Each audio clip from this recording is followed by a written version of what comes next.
Welcome to The Explainer. Okay, so when you think of Japan, you probably think of Tokyo, right? The bright lights, the excitement. But right next door, literally in its shadow, there's this other city. And it's famous for, well, for something completely different. Yeah, we're talking about a city that's basically the punchline of a national joke. A place that's so famous for being, well, unremarkable, that its uncoolness is pretty much its biggest claim to fame. And it's got a nickname that's stuck for decades, Saitama. It's a mashup of the word Dasai, which means, lame or uncool, and Saitama. This whole stereotype got so big that it even inspired a massive hit movie, a comedy called Fly Me to the Saitama. Seriously. But here's the thing. What if that's all just a cover story? What if this place we all think of as a boring suburb is actually hiding this incredible story of rivalry and, get this, hidden power and national strategy? So where do we start? Well, the story of the Saitama we know today really begins with a super old, pretty bitter rivalry. You actually can't understand the city now without understanding the conflict that forged it. See, unlike ancient capitals like Kyoto, Saitama City is, well, it's a new invention, a very recent one. It's what you might call a made city, literally put together by merging a few towns that, frankly, did not want to be merged. And at the heart of it all was this centuries-long fight between two main rivals. You had Uroa, think of them as the scholars. This was the administrative capital, very white-collar. And then you had Omiya, the merchants. This was the busy, bustling commercial and railway hub with a much more blue-collar vibe. Total opposites. And this rivalry, it was so deep. So when the government basically forced them to merge back in 2001 to create this new super city, the tension was still there, big time. I mean, how do you build one identity out of two cultures that have been competing forever? Well, their solution was actually pretty clever, and you can see it right in the city's name. The prefecture name, Saitama, is written in traditional formal kanji characters, but the city's name, it's written in the soft, curvy, and totally neutral hiragana script. And that was on purpose. It was a way to say, hey, we're not picking a side here, we're starting something new.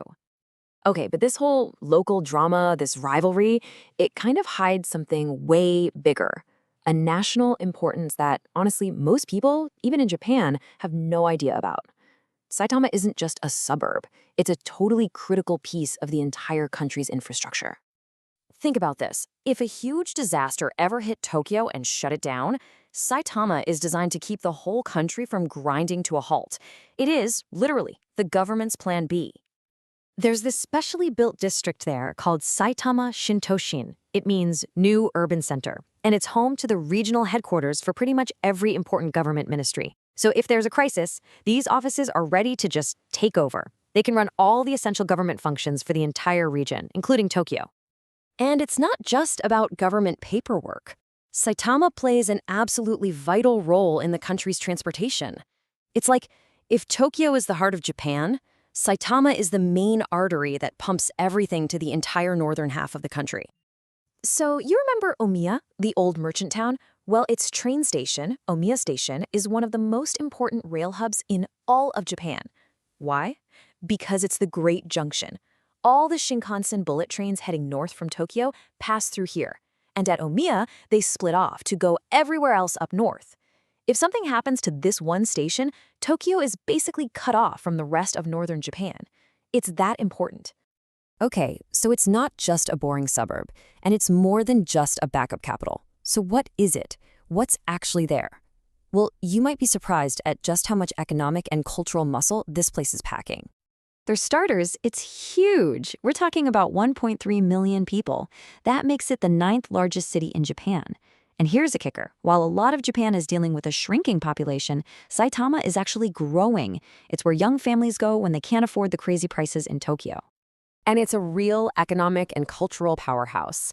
It's home to the Urawa Reds, the richest, most popular, most insanely supported soccer team in the country. It's got the Saitama Super Arena, where all the biggest global music stars play. And, of course, it's home to Japan's best and most famous railway museum. Makes sense, right? But then there's the stuff you'd never guess. It's a huge hub for high-tech manufacturing. We're talking precision camera lenses and car parts for global giants. And then, on a totally different note, it's known as a city of sweets and has this amazing centuries-old tradition of making these beautiful, intricate dolls. And here's maybe the biggest surprise of all, especially for a place with a reputation as a concrete jungle. Right in the middle of the city is this enormous, protected green space, a massive green lung that was deliberately saved from being paved over. It's called the Minuma Tambo. It's this huge green belt. We're talking wetlands, working rice paddies. The whole thing is preserved to prevent flooding, but it's also just beautiful nature. And to give you some scale, this area is bigger than some of the famous central wards in Tokyo. It's massive. All right, so let's circle all the way back to where we started, that nickname, Saitama. After seeing everything, its secret strategic role, its cultural power, its wild history, you have to wonder, how does a city like that handle being called lame all the time? Well, instead of trying to fight it or get defensive, Saitama did something totally brilliant. They just leaned into it. The city, its people, they've completely embraced the joke. They own it now. And by owning that uncool label, they've given themselves something most other big suburbs just don't have, a real personality. That self-deprecating humor has turned what could have been a weakness into this awesome, relatable brand. The punchline has become a point of pride. You know, the whole story of Saitama is just a great reminder that the places we write off as boring are often the ones hiding the most important secrets. It really makes you think, doesn't it?